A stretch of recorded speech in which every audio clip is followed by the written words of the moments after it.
Yo, I'm sorting through some heinous haters like a pooper scooper. I'm just trying to take my life like a Koopa Trooper. I'm double Mario, that mean I'm super. And I'm freaking dangerous like a Chupa Cabre. Got them all day like a Kanye, but I'm way better getting cheddar in Monterey. But Jack, you don't know, man. You got the show, man. You want roast beef? Well, I'm Arby's. What's up, my wizards? Dev from SBMTG down there on the YouTube.com. Today, something that I've been sort of totally obsessed with for about the past week now. This is Blue-White Spirits, and we're going to do a double deck tech. When I say obsessed, I mean like truly obsessed. Like every waking moment of every day, regardless of what I'm doing. I'm at work, I'm thinking about this deck. Like it's been really serious the last like at least 5 days now. It's the only magic related thing I've been working on is spirits. So and you may notice as a consequence of that there's no pre-release primer, and today is pre-release day. Happy pre-release day. Hope you get to go to the Midnights. It is Friday. But I didn't have time to put up a pre-release guide. So I think GG Degree's got a pretty good one up. He's always got good ones. And I like his channel a lot. So check his stuff out.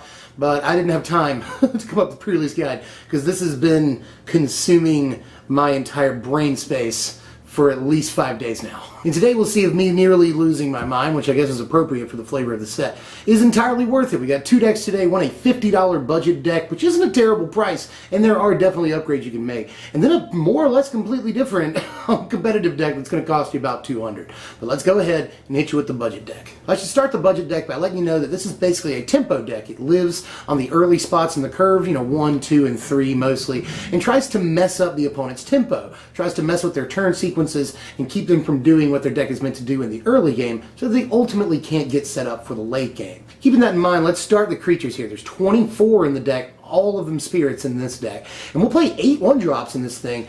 And note that there are 15 1-drop plays in the deck, something like that. And that is mostly so that we can do things like, 2 1-drop plays on turn 2. Or maybe a 2-drop and a 1-drop on turn 3. Things like that. Very important to a tempo deck to really use all of its mana every turn, and it's sometimes nice to be able to split that between a couple of different cards that do different things to mess with the opponent's tempo. But like I said, 8 1-drop creatures in the deck, and we'll start with 4 copies of Mausoleum Wanderer. Card is just as good as everyone says it is, puts them at least 1 turn, if not more, off of things like Collected Company, most notably, Languish, Spot Removal, Dromoka's Command, anything like that. So, important freaking card for the deck, and definitely put 4 copies in. I mean, I actually expect the price of this card to go up once again. It's gone through some fluctuation in pre-order season, but I fully expect this thing to go back up. The card is absolutely nuts and synergizes with a bunch of stuff we're doing, synergizes with Anafenza in cool ways. We got another thing in the deck that lets it get big all at one time. I mean, lots of cool stuff we can do with Wanderer besides just countering spells. We're also playing 4 copies of Topplegeist in the deck, and you'll almost never get the Delirium, but you don't actually care that much. Topplegeist is just a 1-mana 1/1 flyer that ruins their tempo on the turn you play it. Often like turn 3. It's not really a terrible top deck either later on if you're trying to get in. The deck does okay against board stalls and stuff because we're doing a lot of things that just tap their creatures down. Topplegeist is pretty good with that. And, he'll get a little bit bigger off of things like Always Watching, Essence Flux is in the deck, you can give him a counter, So, just having a 1-mana 1/1 flyer that has the potential of getting bigger is nice. And he's got a cool ETB trigger too, so he definitely belongs in at least the budget deck. 4 super obvious copies of Rattle Chains in the deck is just like no-brainer, right? Just synergizes pretty well with things like Mausoleum Wanderer, obviously, but like every other creature in the deck, synergizes pretty well with them too because he just gives them all flash, and you can give any of them hexproof too. So pretty nice, not bad for blinking. So really integral creature to the deck. I shouldn't be going on about him. He's just obvious no-brainer 4 of. 2 copies of Anafenza in the deck. She can be tough to get to on turn 2, so only the 2 copies because we're not playing Port Town, we're not playing Prairie Stream in the budget deck. We don't have the dough. But if you have those cards or the money, first upgrade you should make is those dual lands.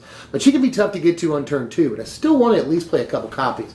She's a spirit, obviously, and she has good synergy with a lot of our stuff. Already discussed the synergy with Mausoleum Wanderer, especially if you have like a Rattle Chains, a creature with flash, play a creature with flash, then it'll get +1/+1, the Mausoleum Wanderer, and then it'll also get a bolster trigger. That's cool. We make it a 3/3 at instant speed, more or less, if you have an Anafenza out. That can make it really hard for them to cast instants or sorceries. So, good synergy with Wanderer there. And a lot of other stuff, I like her synergy with Rattle Chains because instant speed bolster triggers are very, very nice.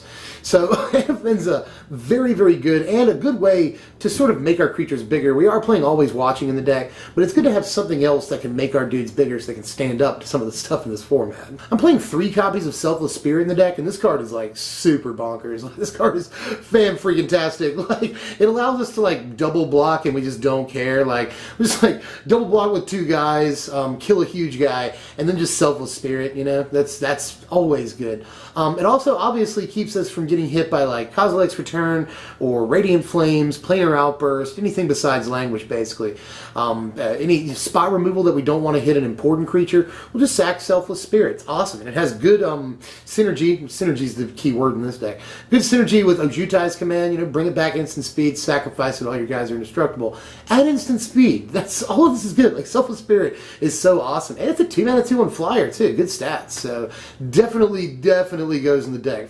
I like this card a lot. 4 copies of Nebelgast Herald in the deck. This card's really good in this tempo deck specifically, you know. Flash is always nice. You don't have a rattle change, you can still flash it in. That's cool. And by the way, Topplegeist, interesting synergy here. You play a Topplegeist, you get to tap 2 guys down. That's actually pretty important a lot of the time. So I really like Nebelgast, especially EOT or when they declare their combat step, you basically turn it into a Bounding Krasis. That's awesome too. So really good card right here, at least in the tempo deck. He didn't make the competitive deck, surprisingly. He wasn't there forever, but then I ended up taking him out. He could still go in. But in any case, in this tempo deck, tapping down creatures is how we're going to deal with the early game and get in our damage most often. And Nebelgast Herald does exactly that, and lets all of our other spirits do exactly that too. So really good, especially if you have a Rattle Chains out. You can play your spirits at instant speed, tap stuff down. That's great. So just another cool little synergy there. There's a lot of them in the deck. Just the one copy of Spectral Shepherd in the deck, and I'll explain myself here. First of all, by the way, I think we could get away with not playing him if we could afford Spell Queller in this deck, but he went through the roof. The card's like $8. Cannot afford it in this budget deck. But, you know, this is a decent stand-in for it. The only reason I'm only playing the 1 copy is because this is a tempo deck. And he's not necessarily the most tempo-centric card. You know, he takes a couple of turns to really get going. But in games that go a little bit longer than you're really comfortable with them going, he's a good card. He lets you get ETB triggers on your creatures over again. He protects your guys from spot removal. That's not bad. So Spectral Shepherd is good once the ball gets rolling on the game, but before then, we don't necessarily want him. That's why I feel comfortable with just the 1 copy, because there will be times when we draw him a little bit later in the game, but we don't want to just have like a grip full of shepherds when we start the game. And to finish off the creatures, there's 2 copies of Bygone Bishop in the deck. All of our creatures cost 3 mana or less, so Bygone Bishop is very good. But another not necessarily tempo-centric card, you know. You'll take a couple of turns to get clue triggers off of them, and then it'll take mana to get the clues, and so the card can drag, you know, which is not necessarily what we want to do, but it is another good safeguard that gets us some advantage when the game, you know, goes a little bit longer again than we really want it to. There's 11 spells in the deck, starting with 4 whole copies of Essence Flux in the budget deck. Essence Flux has just been great in this deck. A lot of our creatures have ETB triggers, or, you know, synergize with ETB triggers, like Anafenza, for instance, when other creatures enter the battlefield. Same thing with Nebelgast. You got a Nebelgast out, and you, you know, flicker something, then it'll tap a guy when he comes in, so that's good. Getting the +1/+1 counter is also nice, so really like it. It synergizes with Mausoleum Wanderer, too, by the way. You flicker another guy, the Mausoleum Wanderer get +1/+1.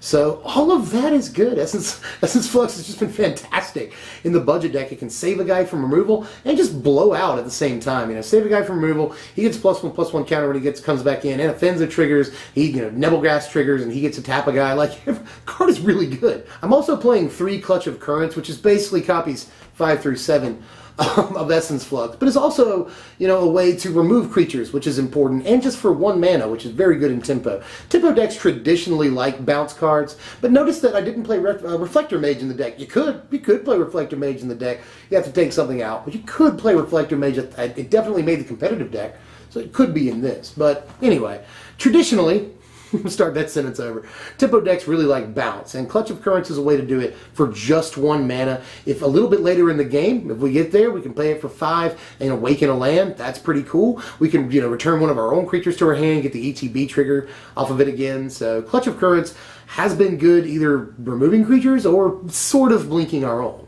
2 copies of Ojutai's command in the deck, and I'm not going by curve for the spells. I do have one more spell I want to talk about. But anyway, 2 copies of Ojutai's command in the deck. Synergizes insanely well, like I've already mentioned with Selfless Spirit, but also pretty good with Mausoleum Wanderer and Rattle Chains, so I got no problem putting this thing in the deck. Ojutai's command's great. Good tempo card too, you know. Either drawing us a card, gaining 4 life, getting a creature back, all of that's good. We can counter spells with it. So awesome. Right? Just Ojutai's Command sort of a natural for this deck as a curve topper, and it's the only reason I'd play any 4-mana cards, at least in the budget deck, definitely. So Ojutai's Command synergizes with like a huge chunk of our creatures really, really well, and does other stuff on top of that, so must play. We'll stop off at the enchantments before I cover that last spell. There's 2 copies of Always Watching in the deck.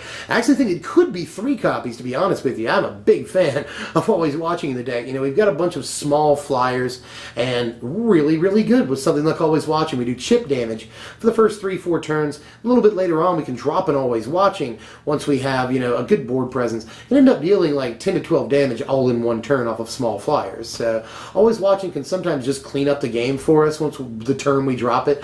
So definitely I think goes in. It's not necessarily win more. And a lot of you told me the first time we did the $15 Spirits deck when Shadows came out, Always Watching should be in this. And I agree. Now I totally agree. I've played with the card in Spirits and I really, really liked it. It's actually ended up in the competitive deck too. That's how much I've liked it in this. But on to that last spell, and it's a weird one. 2 copies of Eerie Interlude in the deck, and we could probably get away with just 1 copy, but I really like the sort of blowout situations that we can get into here. You know, first 3, 4, or even 5 turns, we can play a bunch of tempo plays, and then basically repeat them all at one time on turn 5 or even 6. So, card has been great for just blowout plays if the opponent makes a mistake. The card has actually felt similar to Collected Company in some ways, because it puts the opponent in this mind state, like, is it safe to attack right now? Is it safe to do this or that? Because are they just going to blow me out with an interlude and get a bunch of ETB triggers, you know?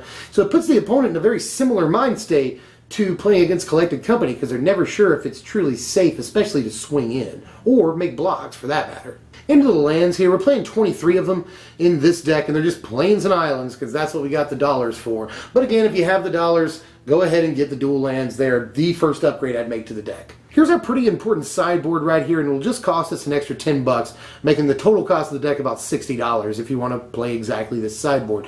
Displacement Wave is awesome against all the tokens decks, which we could have slightly better game against, but we're not terrible against tokens, to be honest. It's not a bad matchup. Hallowed Moonlight is also in there against you know, the Bank Company decks. Also good against Eldrazi Displacer, so remember that. And the other things, I guess I just want to touch on Searing Light. This card is very good and can actually be in the main deck. You know, a lot of the decks in the format right now, Bank Company, white X-Humans, you know, will play very, very small creatures, and we can hit nearly every single one of them with Searing Light for just the 1 mana at instant speed if they attack or block. So, this card is very good. Like I'm telling you, the card actually could be faux shiz in the main deck. Anyway, just try Searing Light, it's very good. But anyway, here's the power rankings for the budget deck right here. We're at a 60 right now, which is pretty good for just about $50 for just the main deck. Again, sideboard an extra $10. But you know, if you put those 2 things together, then that's $1 a point, which is always a pretty good deal, you know. So 60 not bad, and can end up beating a lot of very aggressive decks. The deck is good against decks that are popular in the formats. Not terrible against tokens. Has pretty good game against the Bank Company decks. It sort of depends on who gets companied, who gets eluded or fluxed. You know, it's those cards. It's a really tense matchup, honestly, but we do pretty well against Company. We at least can beat them. And then we're very, very good against the heavy aggro white decks in the format right now. Quite good against those. We ruin their tempo pretty easily, although if the game goes longer than we want it to, we can get overwhelmed. With that, we can start the competitive deck. This deck will cost you about $200 to play, and it's a very familiar deck. If you remember the Blue-White Humans deck from the beginning of last season that played Always Watching, Dragon Lord Ojutai, and sort of played off of humans in the early game, this is very reminiscent of that, except that we've replaced the humans with spirits. Very good for this deck because it allows us to sort of play back in the early game, play creatures with flash, and we can play Spell Queller in the deck, which is really, really good for this kind of deck. And then in the mid game, sort of take off. You know, we play Dragon Lord Ojutai, we play Archangel Avacyn, whatever, you know, and just sort of go from there after we've established control from the early through the early game. Still sort of dependent on tempo in a way, but I wouldn't necessarily call it a tempo deck. A little bit more of a mid-range deck in this case. But I think this is the form that the Always Watching Ojutai deck wants to take. Definitely feels better than playing humans. Let's go ahead and take a look. Now this deck has 26 creatures, 2 more than the budget deck, but this one isn't playing strictly spirits and nothing else. We are still playing 16 total spirits in the deck. And I'll go ahead and tell you about all the returning spirits right now. We're playing 4 copies of Mausoleum Wanderer, 4 copies of Rattle Chains, and 3 copies of Selfless Spirit. Pretty much everything that I said about them in the other deck tech goes here. here. You know, Wanderer is just better than Curse Catcher in my opinion, which makes it a freaking amazing card in context. Rattle Chains is just really good with all the other spirits that we're playing, and Selfless Spirit is just a crazy card. I promise you that this card is under the radar right now. It's fantastic and will see a lot of play, or at least that's my take on it. Selfless Spirit has been indispensable in my playtesting so far. Another returning spirit, we're playing one copy of Bygone Bishop in the deck because there's something like 22 different creatures that are 3 mana cost and under, and we need, again, the card draw. Although I wouldn't play a bunch of copies of this. We already see Collected Company decks that play one copy of Bygone Bishop, and I definitely see why they do it. Because Bygone Bishop has been nice to occasionally come by, but I don't want to fill my hand early with bishops or anything, but decent card once you do come across it. But a spirit that we couldn't play in the budget deck, but we have the money for in this deck, 4 copies of Spell Queller, and I'll play the whole playset absolutely. The card is amazing. Encounters like 90% of the cards people are playing in the format right now, so yes to Spell Queller. I mean, just, if you have the money, you gotta play the card. Really, really good in the early to mid game to protect us, and we've got stuff to protect it, like Rattle Chains, Essence Flux, and the card is great and probably worth all $8. This is where the spirit's in. 4 copies of Reflector Mage in the deck, and like I said, could go in the budget deck, definitely find the room for them somewhere, but I just wanted all of our creatures to be spirits in the budget deck. I wanted that. But really good in the competitive deck, obviously. Just Reflector Mage, one of the best creatures in the format. We're playing blue and white, I'll put him in. We're playing 2 Thalia in the deck, the Heretic Cathar. Thalia has been great, and I'd like to play a 3rd copy of her. I just don't know what to get rid of. We maybe could go down to 2 Selfless Spirits. I could see doing that, because I think a 3rd copy of Thalia could work very, very well. Although I really don't want to run into the legend rule here. But very, very good in the early game, and I'd like to draw her for the early game, you know. Just a great, great card. Just, you know, again, another thing that can put them a turn off of Collected Company. That's awesome.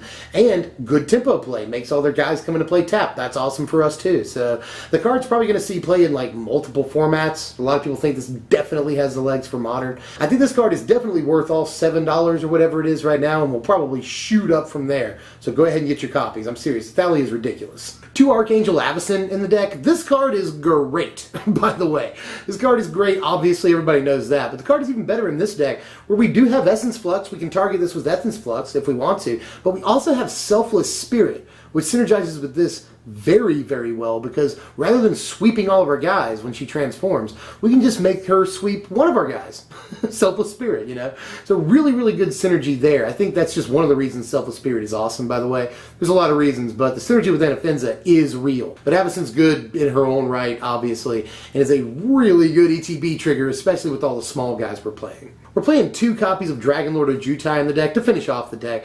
Really good with Always Watching, and really good by itself. You know, we are playing something like 4 or 5 drops in the deck, which seems like a lot, but it's pretty much where I want to be in a sort of mid-rangey type deck, you know. And Dragonlord Ojutai has not lost any luster. He's still very good. And I do want to point this out, by the way. Dragons of Tarkir are not rotating. I know that there's still some people that don't know that. But Dragons and Magic Origins won't rotate until Kaladesh comes out. Still totally legal to play Hallowed Moonlight, Dragonlord Ojutai. It's totally fine. So, and Ojutai's Command for that matter. But Dragonlord Ojutai is really, really good top of the curve play with Hexproof, and with Always Watching out is really, really good, because, you know, don't have to worry about it ever losing Hexproof, and it gets a buff, and it's more likely to draw us cards. So all of that, super awesome. And I'll also say that Selfless Spirit is pretty good with Ojutai if you don't have a Watching out. If you don't have an Always Watching and you're sort of apprehensive about swinging in with your Ojutai, if they try to spot remove it in any way, you can just sacrifice your Selfless Spirit and you won't lose your Ojutai. So that's also awesome. 8 spells in the deck, and we'll start with 2 copies of Essence Flux. It doesn't quite get the 4-of treatment in the deck. Spirits aren't as important, but we still do have a bunch of ETB triggers. This works with things like Reflector Mage and Avacyn pretty well. I've already discussed Spell Queller. That trick works good with Rattle Chains. There's a lot of stuff that works really well with Essence Flux in this deck, and I still wanted to have a couple of slots. 4 copies of Declaration and Stone in the deck, because again, no brainer. I mean, just one of the best removal pieces in the format. We can afford to play it. Let's do it. It's only 2 mana and it's exile. So, and it's really good against tokens, so it helps our matchup against that. Just, yeah, Declaration, it's good. Play it. 2 copies of Ojutai's Command in the deck, still unchanged from the budget deck. We've still got a bunch of stuff in this deck that's really good to pull out of the graveyard, whether it be, you know, Mausoleum Wanderer, Rattle Chains, obviously Selfless Spirit's good, you know. So still pretty decent in the deck, and it's a decent tempo play too. So have really, really liked their Jutai's command and don't really want to come off the 2 copies of it. Still good. To finish off the main deck, 2 copies of Always Watching. We're also playing this deck mostly because Dragon Lord Jutai and all of our super small guys, double reasons to play Always Watching in this deck. Just great card, right? I mean, I don't have to talk too much about it. We all know the synergy between it and Dragon Lord Jutai. That was almost a deck last season.